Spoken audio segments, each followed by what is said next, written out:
As-Sunnah foundation থেকে আমরা প্রত্যেকটা প্রজেক্ট ঘোষণা করার সময় আল্লাহর খাজানার দিকে তাকায়, আল্লাহর উপর ভরসা করে আমরা ঘোষণা দিই। 350 মেট্রিক টন খাবারের অর্ডার যখন করেছি তখন 3.5 টাকাও ফান্ডে নাই।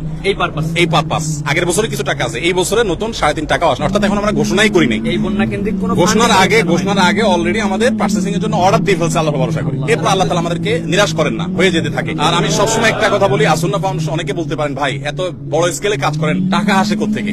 আপনারা অবাক হবেন যে গত 24 ঘন্টায় 3 লক্ষের বেশি ডিলিংস হয়েছে, অর্থাৎ 3 লক্ষের বেশি ট্রানজাকশন হয়েছে। মানুষ 3 লক্ষের বেশি মানুষ টাকা দিয়েছে, কেউ 5 টাকা, কেউ 1 টাকা, কেউ 500 টাকা, কেউ 50,000, 1 লাখ টাকা। আমাদের এখানে কোনো বড় লোকের টাকা ফাউন্ডেশন চলে না। অনেক বড় বড় শিল্পপতিরা পার্সোনালি আমাকে ফাউন্ডেশনের পুরো প্রজেক্টের দায়িত্ব নিতে চেয়েছে। আমি বিনয়ের সাথে বলেছি আপনি দোয়া করেন, ফাউন্ডেশন সর্বসাধারণ টাকা চলবে ইনশাআল্লাহ। কাজের জন্য এখানে হাজার হাজার মানুষ আসছেন, সকাল থেকে হাজার হাজার মানুষ, কত হাজার মানুষ আসছে আমরা জানি না। দুপুরে আমরা 1000 মানুষকে খিচুড়ি রান্না করে খাইয়েছি, জুমার সময় যারা ছিলেন। তবে জুমার আগে অনেকে কাজ করছেন, চলে গেছে, নতুন করে অনেকে আসছেন। আলহামদুলিল্লাহ, এটা বাংলাদেশের মানুষের জন্য বিশাল বড় একটা অনুপ্রেরণার বিষয় যে আমরা যে কোনো দুর্যোগে ঝাঁপিয়ে পড়ি। আলহামদুলিল্লাহ, আমাদের আজকে যে সমস্ত মালামাল প্যাকেজিং কমপ্লিট হয়েছে সেটা 2 ভাবে হয়েছে। এখানে যেগুলো হয়েছে এগুলো হলো সব ভারী খাবার, চাল, ডাল, তেল, চিনি, লবণ, এগুলো ইনশাআল্লাহ আমরা আগামীকালকে পাঠাবো। কারণ এই মুহূর্তে বন্যার্তদের প্রয়োজন হলো সবচেয়ে বেশি হলো উদ্ধার তৎপরতা, যেটা আসলে প্রশিক্ষিত লোকবল ছাড়া সম্ভব না। সো ওইটা এখন বাংলাদেশ সেনাবাহিনী এবং অন্যান্য বাহিনী সদস্য ভাইরা তারা অক্লান্ত পরিশ্রম করছেন হেলিকপ্টারে বিভিন্ন ভাবে মানুষকে উদ্ধার করার জন্য। কিন্তু উদ্ধার করার সাথে সাথে তাদের যে খাবারের প্রয়োজনটা হবে, শুকনা খাবার, সে ড্রাই ফ্রুটটার ব্যবস্থা আমরা করেছি 20,000 পরিবারের জন্য।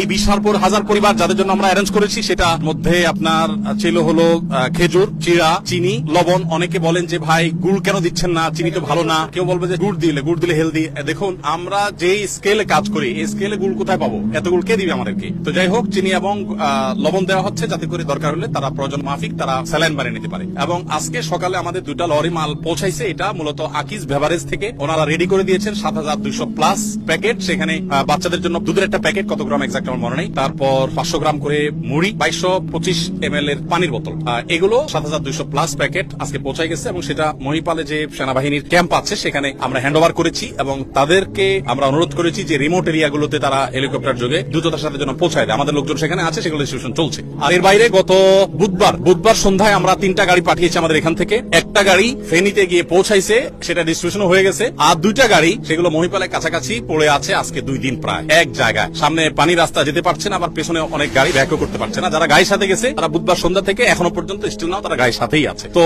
এই ত্রাণের কাজ আমরা অনেকে করতে আনন্দ পাই, ভালো কথা, কিন্তু এটা খুব সংগ্রামেরও কাজ, অনেক বড় যুদ্ধ এখানে। আমাদের আজকে যে কাজগুলো হয়েছে সেগুলো আমরা আনুমানিক বলতে পারি 1/5, 5 ভাগের 1 ভাগ কাজ। আমরা যে কাজটা করতেছি সেটা হলো আপনার আনুমানিক 700 মেট্রিক টন এখনো পর্যন্ত যেগুলো কেনা হয়ে গেছে। আমরা 500 টনের বেশি কিনেছি কালকে, আজকে আরো কিছু প্লাস করার পর 700 প্লাস হয়েছে। এই 700 প্লাস টন যে মাল আমরা কিনেছি তার হয়তো 5 ভাগের 1 ভাগ পাঠানো হয়েছে বা প্যাকেজিং এর জন্য এখানে আসছে, আর বাকিগুলো কালকে আসবে, পরশু আসবে ধাপে ধাপে। এবং এইটা হয়তো আরো 200-300 বা 400 টনে রূপান্তর হবে ইনশাআল্লাহ বিসমিল্লাহ। এ হলো আপনার ত্রাণের পরিমাণ। লাস্ট কথা, অনেকেই তো আপনি ফিজিক্যালি অনেক জায়গায় ঝাঁপাই পড়ছেন, দেখা গেছে আপনার যাওয়ার কোনো প্ল্যান প্রোগ্রাম এরকম কিছু আছে কিনা, অনেকেই জিজ্ঞাসা করতেছেন লাইভে। আমরা যাবো ইনশাআল্লাহ, আমাদের প্ল্যান প্রোগ্রাম আছে, আমরা ইনশাআল্লাহ যাবো। আল্লাহ চাহেন তো আমরা কেন, আরো ওলামা ইকরাম যাবেন, যাওয়া আসার মধ্যে থাকতে হবে আমাদের। কারণ এই যে এই ক্ষত শুকাতে অনেক সময় লাগবে। আমরা প্রত্যেক আল্লাহর কাছে চোখের পানি ফেলি, এত পরিমাণ বিপর্যস্ত মানুষ আর এত পরিমাণ কষ্টে আছে, এটা আসলে আমরা ঢাকা থেকে কোনোভাবে অনুমান করতে পারবো না।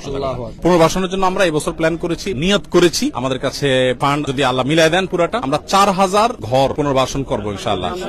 যাদের ঘর হারা হয়ে যাবে তাদের জন্য। এমনিতে আলহামদুলিল্লাহ ত্রাণ তো চলবেই, ত্রাণ যেটা আছে এটা কোথায় গিয়ে ঠেকবে আমরা নিজেরাও জানি না।